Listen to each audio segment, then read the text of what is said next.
नमस्कार, मी कृष्णा हिंदू बेकरीची हिंदू कन्या मुक्ता। आनंदाची बातमी अशी आहे की आता आपण नेमकं डिस्ट्रीब्युटर्स आपल्या कृष्णा हिंदू बेकरीचे शुद्ध शाकाहारी प्रोडक्ट्स रिटेलर्स पर्यंत पोहोचवण्यासाठी पुणे, पिंपरी चिंचवड, मुंबई, नवी मुंबई, ठाणे, सोलापूर, कोल्हापूर आणि छत्रपती संभाजीनगर येथे डिस्ट्रीब्युटर्स नेमत आहेत।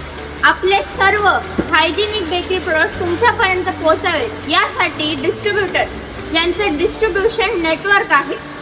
अशा लोकांना आम्ही आमंत्रित करत आहोत। तर खाली दिलेल्या मोबाईल नंबरवर तुम्ही जय श्रीराम आणि डिस्ट्रीब्युशन असे 2 शब्द टाईप करून आम्हाला तो मेसेज पाठवा आणि आम्ही तुम्हाला संपर्क करू व आमच्या या अनोख्या हिंदूंपासून हिंदूंपर्यंत या सावरकरांच्या विचारधारेप्रमाणेच कृष्णा हिंदू बेकरीचं सुद्धा हेच उद्दिष्ट आहे की हिंदू बेकरीचे प्रोडक्ट्स हिंदू लोकांपर्यंत पोहोचवण्यासाठी हिंदू डिस्ट्रीब्युटर्स नेमणे। जय श्रीराम।